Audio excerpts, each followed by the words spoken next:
The first time I saw Ethan Callahan look afraid, I was singing a lullaby to a woman who had not spoken her real name in 18 years. Rain had been striking the windows of Harbor Ridge Memory Center since sunset, hard enough to turn the lights along Boston Harbor into pale blue streaks. By 9 o'clock, most of the guests from our winter fundraiser had moved downstairs to the glass ballroom, where donors drank coffee beneath warm chandeliers and congratulated themselves for supporting people they would probably never meet. I was upstairs with Nora Hale. She sat in her usual chair beside the east window, both hands pressed flat against the wool blanket covering her knees. Nora had lived at Harbor Ridge longer than I had worked there. Her file said she was 42, had no confirmed relatives, and had arrived nearly 18 years earlier with partial memory loss and almost no identification. She rarely spoke. Some weeks she did not speak at all. But she listened. She listened to footsteps in the corridor, gulls beyond the harbor, and the radiator ticking behind the wall. Most of all, she listened to music.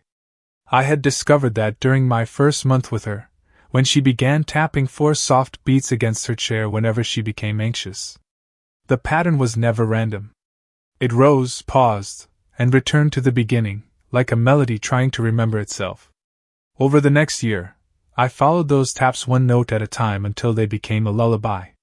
Nora never sang the words. She watched while I tried different phrases, blinking once when I was wrong and twice when I came close. It took months to discover the final line. Follow the river home, where the blue lights never fade. That night, just after 9, the storm cut the power.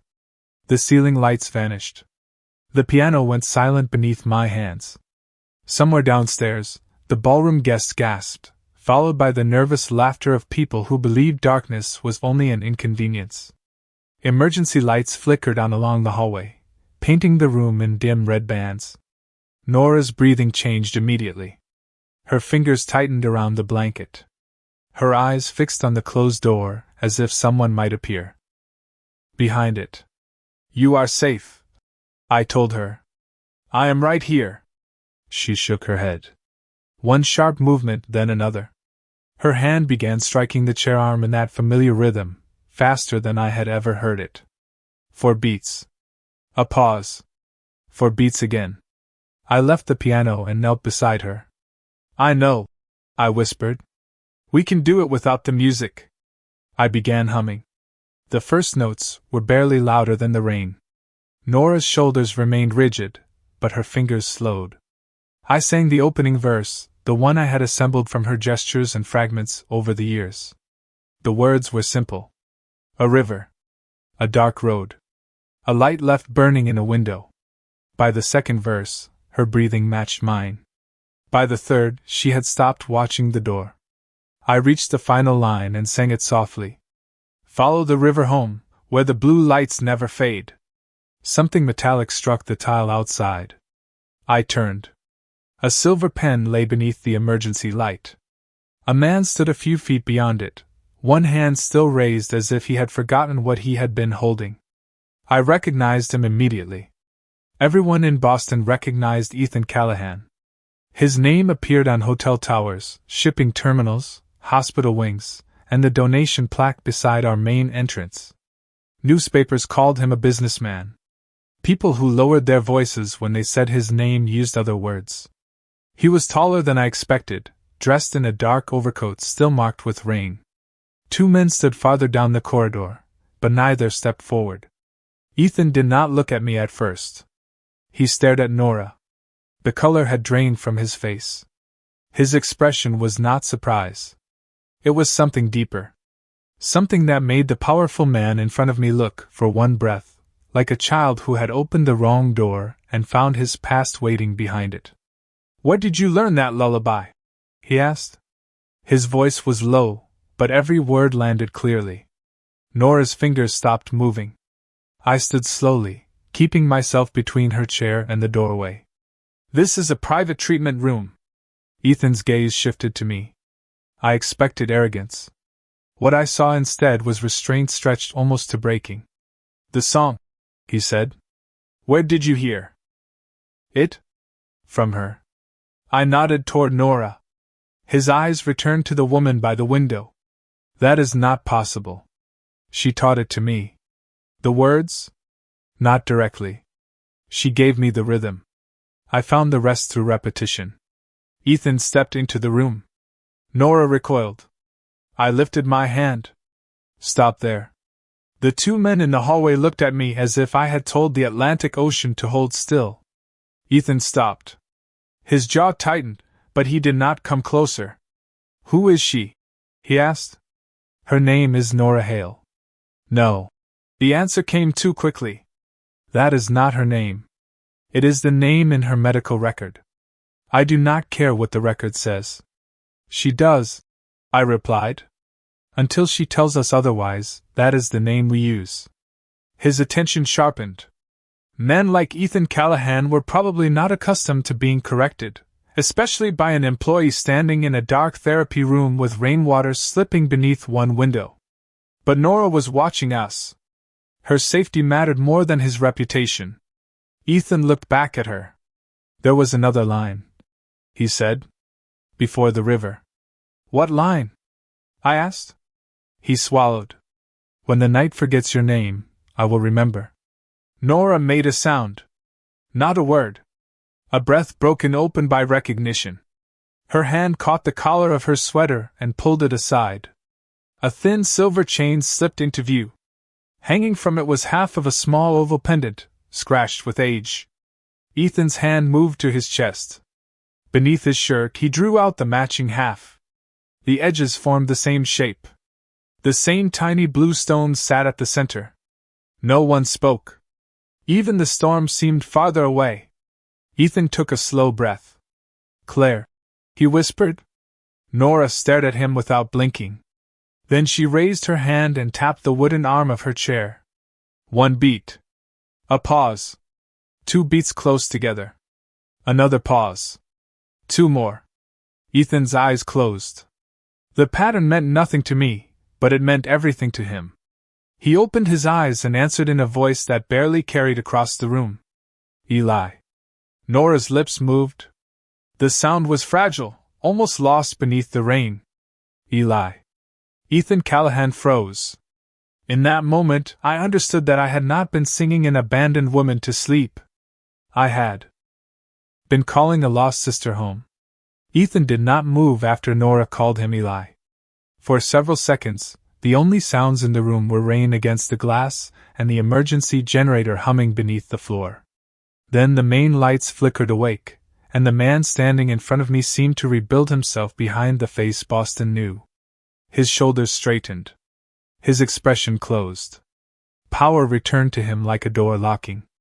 I am taking her with me, he said. Nora's fingers tightened around the blanket. I stepped farther between them. No, you are not! One of the men in the hallway shifted his weight, but Ethan raised a hand without turning. Both men stopped. You heard what she called me, he said. I did. Then you understand. I understand that she recognized something. I do not understand why, and neither do you. His eyes hardened. She is my sister. She is also a patient who became frightened when you stepped toward her. The words landed harder than I intended, but they were true. Nora lowered her chin and turned toward the window, the way she did when too many voices crowded the room. Ethan noticed. His gaze moved from her hands to the tension in her shoulders. He took one slow step backward. What does she need? He asked. It was the first question he had asked that did not sound like a demand. Quiet. Space. Familiar people. Time. He looked at me as if time were the one thing he had never been able to purchase. I moved to Nora's side and crouched beside her chair. You are safe, I told her. No one is moving you tonight. Her eyes found mine. 2 blinks. Agreement. The door opened before Ethan could answer. Dr. Rebecca Hayes entered carrying a flashlight and a tablet, her gray hair slightly loose from its usual knot. She took in the room with one glance. Nora in the chair. Me beside her. Ethan standing 3 feet away with half a silver pendant in his hand. I assume there is an explanation, she said. Her name is Claire Callahan, Ethan replied. Rebecca looked at Nora, not him. Is that a name you recognize? Nora did not respond. Ethan started forward, then stopped himself. Rebecca noticed. Mr. Callahan, we will verify anything that needs to be verified, but Nora remains under our care until we know more. I can identify my own sister. You can identify a woman who resembles your sister and knows a private song. That is significant. It is not permission to remove her from a medical facility. His jaw shifted. I fund this place. Rebecca's expression did not change. You fund programs. You do not own patients. The silence that followed was colder than the rain. I expected Ethan to remind her how often his name appeared in the building. Instead, he looked toward Nora. What do you need from me? Rebecca asked for identification, family photographs, dental records, and consent for an independent genetic kinship test. She also explained that Nora had been admitted under a court-approved guardianship because no relatives had been identified when she arrived. That guardianship was managed through a private medical trust called North Harbor Medical Relief. Ethan answered every question without argument. His assistants brought family records from his car while Rebecca collected the first voluntary sample for the kinship test. I remained beside Nora and played the lullaby softly after the power stabilized. Ethan sat near the doorway, far enough away that she did not tense, close enough to hear every note. He watched her as if looking away might cost him another 18 years. Near midnight, Rebecca found the first piece of evidence that changed the room. Nora had been admitted through North Harbor Medical Relief. The trust had paid her expenses for nearly 2 decades through several corporate accounts. The original intake form listed no family, no permanent address, and no verified last name. But the guardianship petition named the person who had arranged her private placement. Rebecca turned the tablet toward Ethan. The name at the bottom was Patrick Callahan. Ethan stared at it without blinking. My uncle, he said. His voice had lost all warmth. He told me Claire was dead. Nora reacted to the name. Her right hand rose. 4 taps against the chair arm. Fast. Uneven. Fear, not music. I covered her hand with mine without restraining it. We are not discussing him in front of her, I said. Ethan looked ready to object, then saw her face and nodded. Rebecca closed the file. Before we left, Ethan paused beside the piano. There is a way to know whether she remembers me or only the song, he said. He looked at Rebecca. May I try something? Rebecca asked Nora directly. Would you like him to sing? Nora's eyes moved toward Ethan. After a long moment, she tapped once. Yes. Ethan remained by the door. He began the lullaby in a voice so quiet I almost did not recognize the authority in it. The melody was imperfect. The first line was low and controlled. The second trembled at the edges. When he reached the secret final phrase, he deliberately changed one note. It was slight. Most people would never have heard it. Nora did. Her head lifted immediately. She struck the chair arm 4 times, paused, and repeated the correct rhythm. Ethan stopped singing. Nora looked directly at him. Wrong, she whispered. The word was thin, but clear. Ethan corrected the note. Nora's eyes filled, though no tears fell. She pointed toward him. Brother.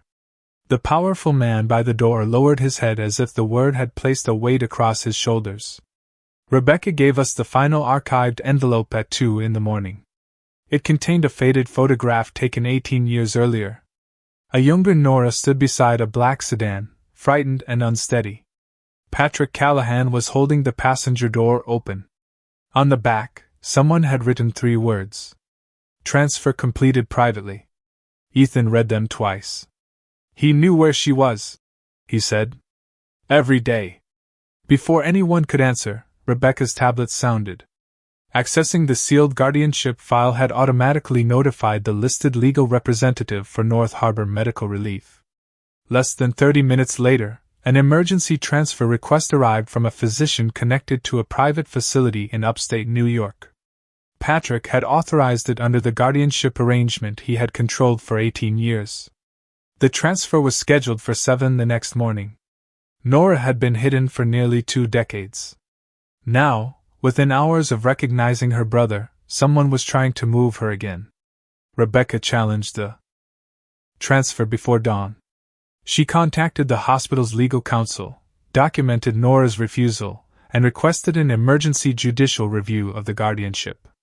At 5:40 in the morning, a judge issued a temporary 24-hour hold. It was not a victory. It was time. Rebecca read the order twice before looking at Ethan. No one can transfer her before tomorrow morning. After that, we will need stronger evidence that the guardianship was created or maintained through deception. Ethan stood beside her desk, staring at Patrick's electronic signature. Then we find it. His voice returned to the tone that made people act before thinking. Rebecca looked up. You do not give orders here. Ethan held her gaze, then lowered his voice. Please help me find it. The words sounded unfamiliar in his mouth. I returned to Nora's room. She had not moved from the chair beside the window. The storm had weakened, but rain still traced silver lines down the glass. When I entered, she looked past me toward the hallway. He is still here, I told her. Ethan is not leaving. Her fingers began tapping against the chair arm. 6 notes. Pause. 6 notes again. It was not the lullaby. The rhythm was sharper and more deliberate. I sat beside her. Is this about Patrick? She stopped. 1 tap. Yes. Is it about the transfer?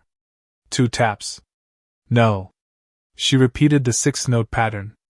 I found a notepad and wrote the numbers 1 through 10 across the page. Show me. Nora touched 6, then 2, then 4. She paused and touched 1, 7, and 3. The sequence meant nothing to me. Her breathing grew faster. I was missing something. Ethan appeared in the doorway but did not enter. May I come in? He asked. Nora looked at him. 1 tap. He stepped inside and remained near the wall. I showed him the numbers. Does this mean anything? He studied them. Not alone. Nora tapped the notes again, then pointed toward the music player on her table. I played the lullaby. When the first verse began, she tapped only the first, third, and fifth beats. Ethan closed his eyes. They are positions, he said. Not numbers by themselves. Positions in what? A storage locker. He took the notepad.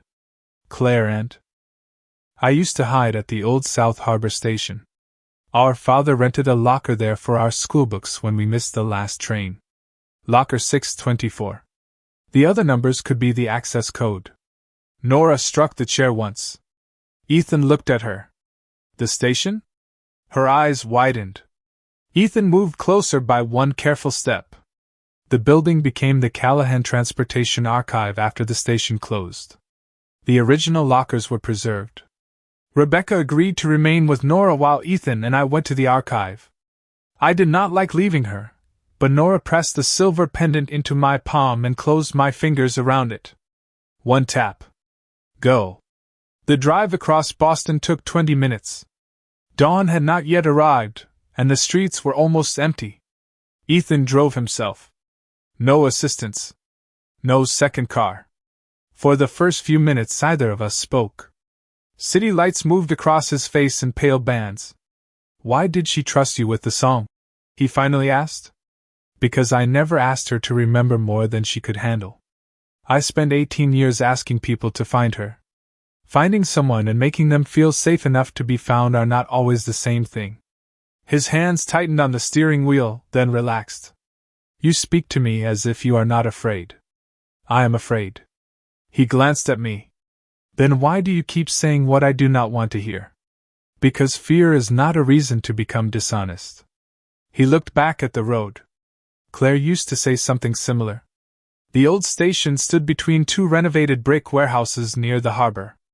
The building now belonged to the Callahan Transportation Foundation and housed shipping records, maps, and restored railway equipment. Ethan used his executive access card at the entrance, then logged the visit with the overnight security manager. Inside, the air smelled of old paper, polished wood, and dust. We found the original lockers preserved along one wall beneath a row of black and white photographs. Locker 624 was smaller than I expected, barely large enough for a document case. Ethan entered 173. Nothing happened. I tried the sequence using the rhythm Nora had tapped, pausing between the second and third digits. The lock clicked. Ethan stared at me. She did not give us only a code, I said. She gave us timing. Inside was a metal document case wrapped in faded blue cloth. The silver pendant opened the clasp. We carried it to a reading table beneath a brass lamp. Ethan lifted the lid. The first thing inside was a photograph of Claire and Ethan as children standing beside a river, both wearing matching halves of the pendant. Beneath it lay Claire's passport, financial ledgers bearing Patrick's initials, hospital records under the name Nora Hale, and photographs showing Patrick entering the private facility over several years. There was also a compact voice recorder, a password-protected flash drive, and a sealed letter addressed to Ethan. His hand stopped above it. "You should open it," I said.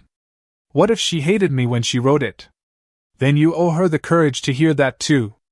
He broke the seal. The letter was only one page. "If you are hearing the lullaby, Patrick found me before I reached you. Do not believe that I left. Do not believe that I chose silence.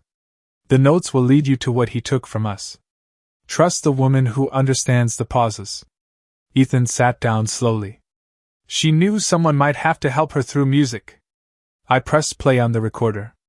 Static filled the room. Then Claire's younger voice emerged, frightened but controlled. "Ethan, if Patrick tells you I left, do not believe him. The accounts are false.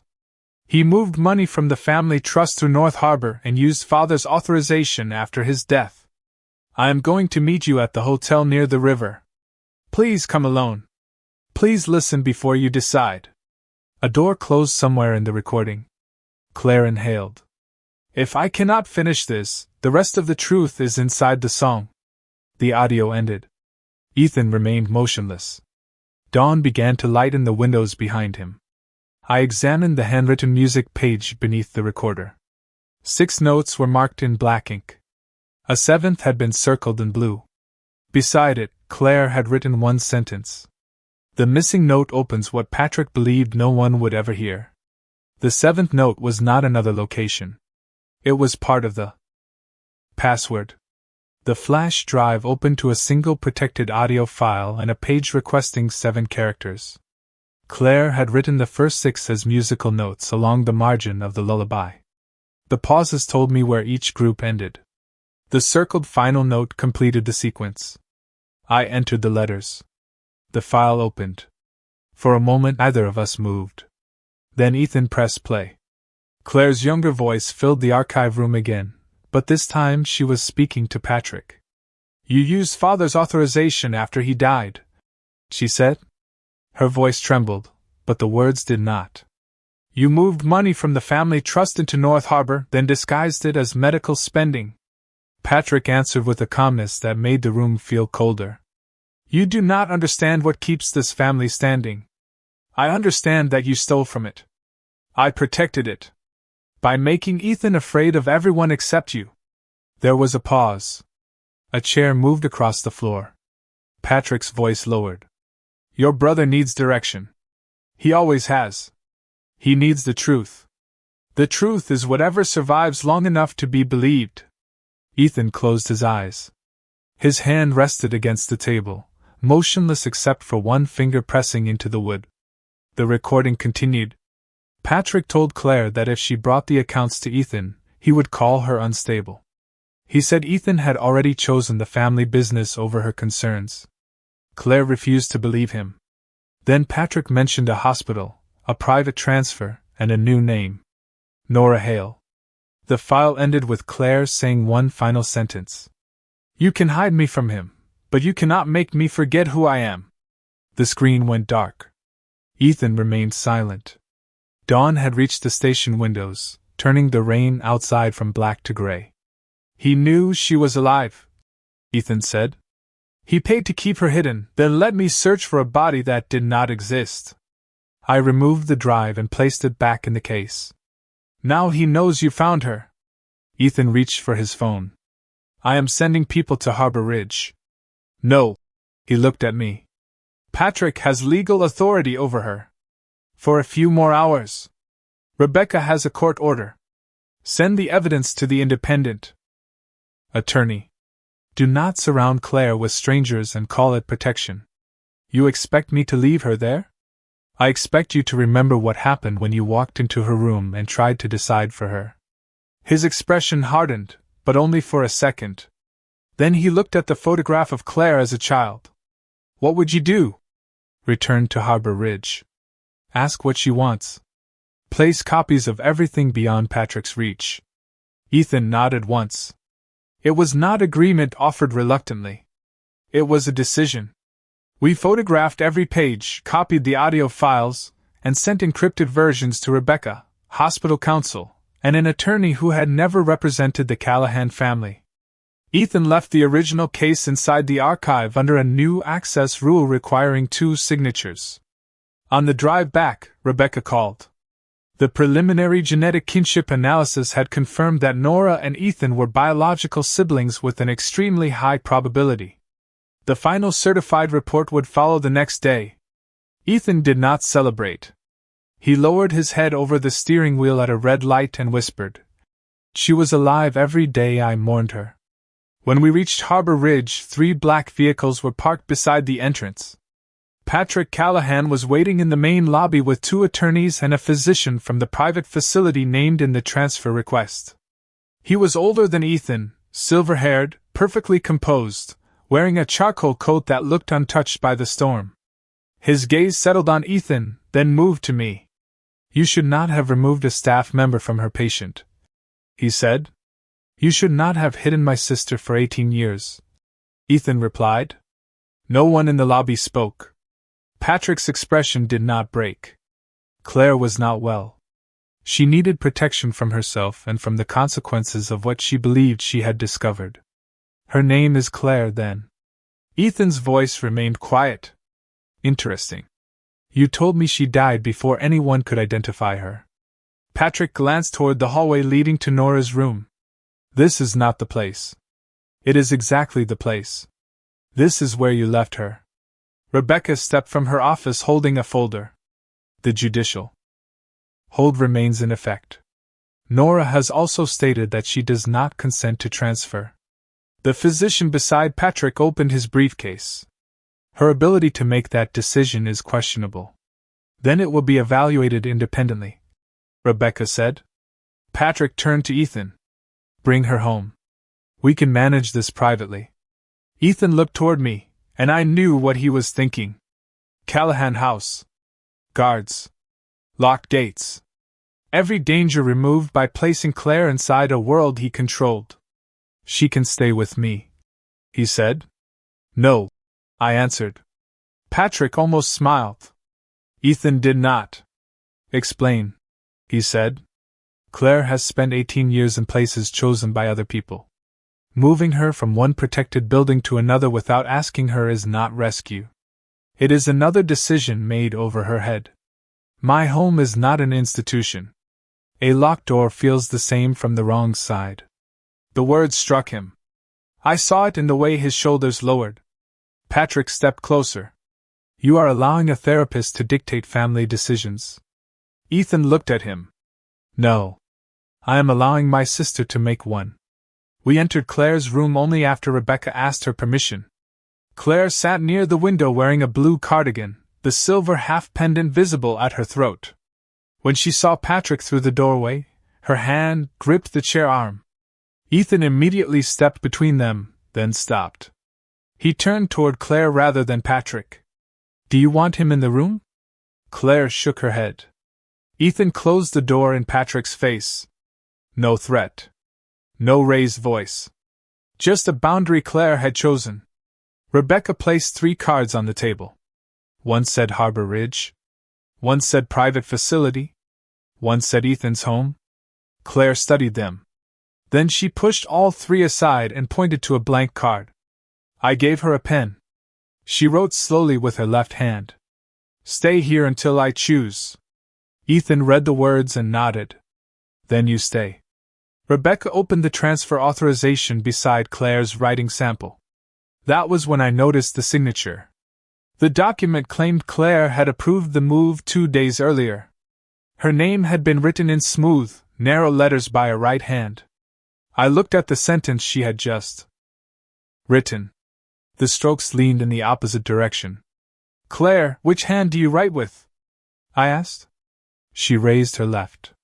Rebecca compared the pages. Ethan's face changed. Patrick had not only arranged the transfer, he had forged Claire's consent. From the hallway, Patrick's voice remained calm. Ethan, do not let strangers turn you against your own family. Claire heard him. She lifted the pen again and wrote beneath her first sentence. He did not hide me from you. He used me to create you. Ethan read it once, then again. When he looked toward the closed door, the man who had entered Harbor Ridge demanding his sister was gone. In his place stood someone beginning to understand that finding Claire was not the same as giving her back her life. By the following evening, the court had suspended Patrick's guardianship authority pending a full hearing. The certified kinship report had confirmed that Claire Callahan and Ethan Callahan were biological siblings. The forged signature had been entered into the legal record, and Patrick had stopped pretending that his actions were motivated only by concern. Ethan called a special meeting of the Callahan Family Council at Callahan House, a stone mansion overlooking the Charles River. Claire agreed to attend only after Rebecca confirmed that she could leave at any time. She did not ride with Ethan. She chose the center's car, with Rebecca beside her and me in the front seat. Ethan accepted the decision without argument. It was a small thing, but I had begun to understand that his change would be measured in small things. Doors he did not lock. Answers he did not demand. Choices he did not take away. Callahan House looked less like a home than a courthouse built to remember everyone who had ever been afraid inside it. Dark wood covered the walls. Oil portraits watched from gold frames. At the center of the council room stood a table long enough to seat 20 people. Patrick had taken the chair at the head. Several relatives, attorneys, and corporate officers sat along both sides. When Claire entered, every conversation stopped. Some stared because they recognized her. Others stared because they had spent 18 years believing she was dead. Ethan walked toward us but did not reach for Claire. He stopped several feet away. Where would you like to sit? He asked. Claire looked around the room. Her breathing became shallow. I touched 2 fingers to my wrist, our signal to slow down. She followed the motion. Then she pointed directly at Patrick's chair. The room shifted around that choice. Ethan did not hesitate. Move, he said. Patrick's hand tightened around the armrest. This is unnecessary theater. No, Ethan replied. The theater was the funeral. Patrick stood. Claire took the chair at the head of the table. I placed a portable keyboard beside her, close enough for her to reach the lowest keys. Rebecca sat on her other side. Ethan chose a seat halfway down the table rather than standing behind her. He was giving Claire the room, not controlling it. Patrick began with medical language. Cognitive impairment. Questionable memory. Emotional suggestion. He said I had introduced details through music and encouraged Claire to build a false story around them. He said Ethan's grief had made him vulnerable to manipulation. I waited until he finished. Claire did not learn the song from me, I said. I learned it from her. Patrick smiled politely. A patient repeating a tune proves nothing. Then why did North Harbor Medical Relief pay her expenses through companies connected to your office? One of the independent attorneys opened a folder. Patrick did not look at it. Administrative necessity. Ethan placed copies of the financial records on the table. Why was her guardianship renewed with reports signed by physicians employed by North Harbor? Patrick turned toward him. You do not understand the conditions at the time. Then explain them. Your father was gone. The company was unstable. Claire was making accusations she could not support. Claire's fingers touched the keyboard. One note. Then another. The opening of the lullaby. I joined her softly. The melody moved through the room, quiet enough that everyone had to stop speaking to hear it. Claire closed her eyes. On the third line, her left hand lifted from the keys and pointed toward the first ledger. Rebecca read. The date written there. June 9th. I played the next phrase. Claire pointed to a photograph of Patrick outside the private facility. November 2nd. Another phrase. Another memory. A transfer form. A false passport. A payment record. Each piece arrived with the rhythm she had used to hold herself together when language failed. Patrick leaned back. This is not evidence. It is performance. Claire's hand stopped. She looked at him. Her lips moved, but no sound came. I did not rush her. Neither did Ethan. The entire room waited. Patrick made the mistake of filling the silence. The seventh note does not change the fact that she was unstable. No one moved. Ethan slowly raised his eyes. What seventh note? Patrick's expression shifted by less than an inch, but it was enough. The circled note had not appeared in any document given to the council. Rebecca had not mentioned it. I had not mentioned it. Only Claire, Ethan, I, and the person who had protected the second recording knew about it. Patrick looked toward his attorney. Too late. Claire pressed the seventh note. The sound was clear and bright in the dark room. Ethan placed the speaker on the table and played the restored file. Patrick's younger voice filled the chamber, calm and unmistakable, describing the false identity, private placement, and movement of family money through North Harbor. No one interrupted. When the recording ended, Patrick looked at Ethan. Whatever you believe you heard, this family survives because difficult choices are made quietly. Ethan did not answer for Claire. He looked toward his sister. She was trembling, but her gaze remained fixed on Patrick. I began the lullaby again. Claire followed the melody with her fingers. One line, then another. At the final phrase, she lifted her head. You buried my name, she said. Her voice was slow, each word shaped with effort. Patrick stared at her. Claire continued. You raised my brother in fear. Ethan lowered his eyes for 1 second, absorbing the truth without trying to escape it. Then he slid a sealed envelope across the table to the independent attorney. Inside were copies of the accounts, forged medical authorizations, hospital records, guardianship documents, and both recordings. These materials have already been submitted for independent investigation, he said. Patrick's composure finally thinned. You will destroy everything your father built. Ethan looked at Claire seated at the head of the table. No. I am returning what you stole. He announced that he would step away from Callahan Group until the investigation was complete. The relatives began speaking at once. Questions. Objections. Fear disguised as concern. Ethan raised one hand, and the room fell silent. Then he turned to Claire. Do you want to stay? She shook her head. Ethan stood and opened the door for her. No command. No escort closing around us. Just an open door and the freedom to walk through it. As we entered the hallway, Claire touched his sleeve. Ethan stopped. She tapped 2 notes against his wrist. His childhood name. Eli. He covered her hand with his, gently, and waited until she chose to leave it there. Behind us, the Callahan Council was beginning to fracture. In front of us, Claire took her first step out of that house under her own name. 6 months after Claire walked out of Callahan House, she moved into a small cedar-shingled home near the Massachusetts coast, where the windows faced east and the sound of the ocean reached the kitchen before sunrise. The investigation into Patrick continued without Ethan controlling it. Callahan Group appointed an outside board. The hidden accounts were reviewed. The false medical and guardianship documents were entered into evidence. Ethan remained away from daily leadership, even when several relatives urged him to return and manage the damage privately. He refused. Private is where the truth disappeared the first time, he told them. Claire heard about that decision from Rebecca, not from Ethan. He never used his sacrifice as a reason for her to trust him. Every Sunday afternoon, he drove to the coast alone. No black vehicles followed him. No assistant called ahead.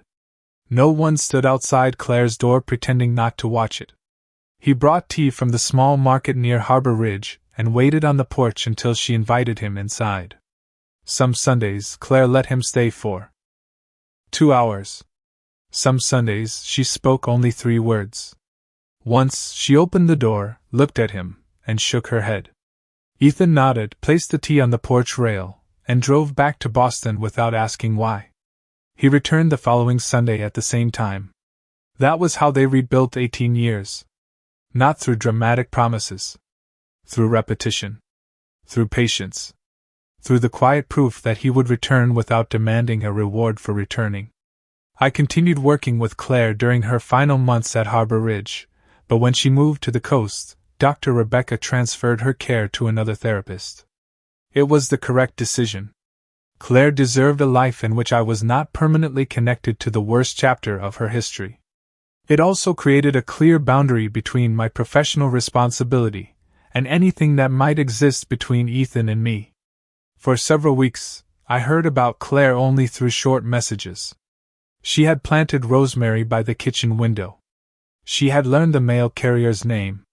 She had walked half a mile along the beach without becoming overwhelmed. Then, one Thursday evening, Ethan appeared outside the music room after my final session.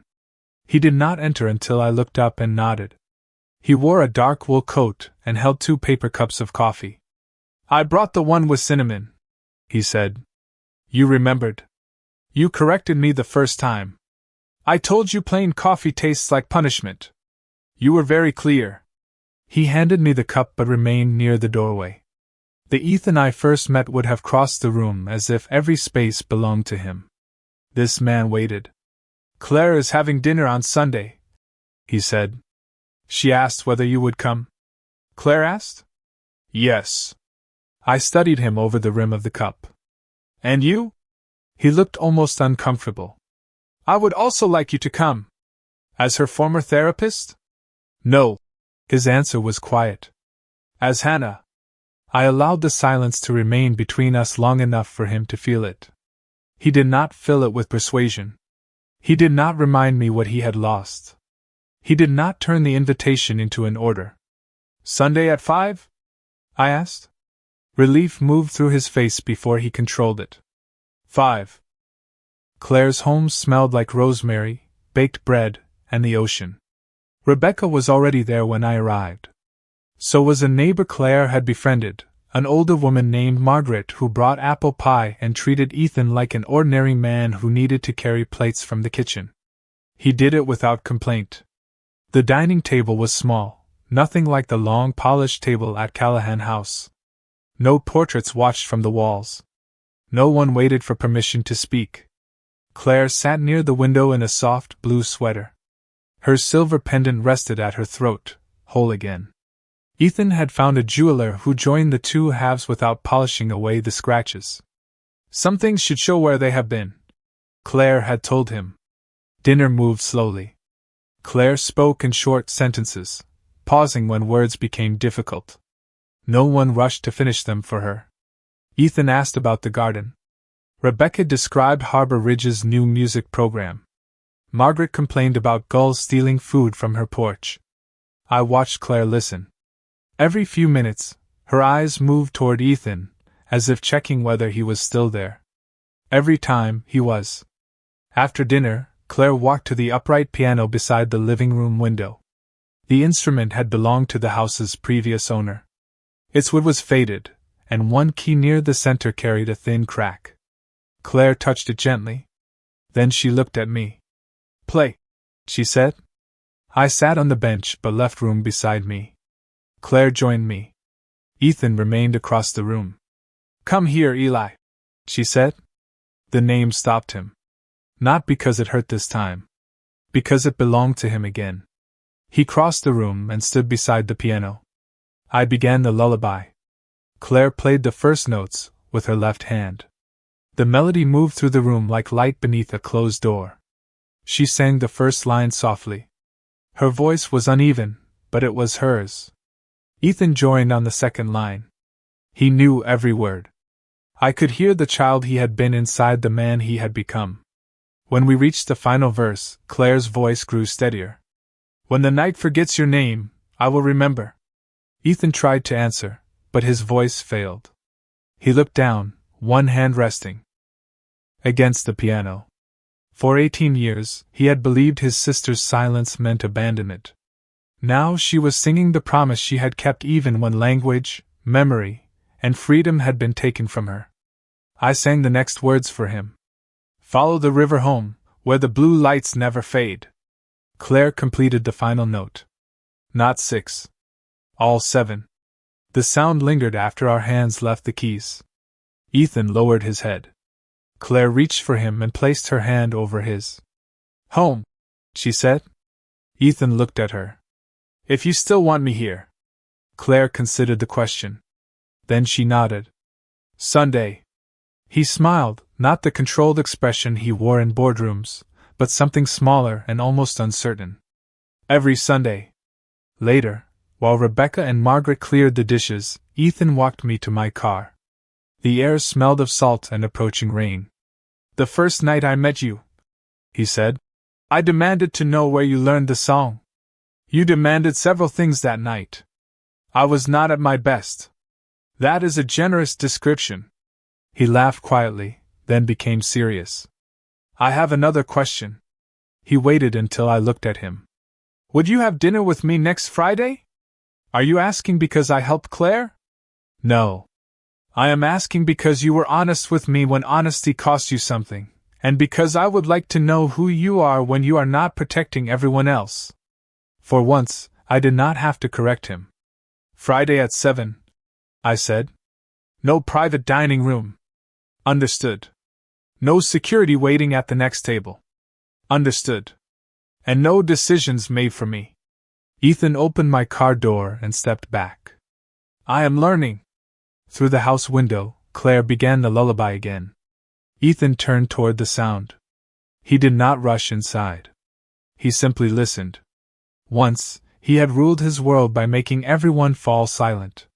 He found his sister when he finally learned that love was not the power to speak for someone. It was the patience to hear the truth in her own voice.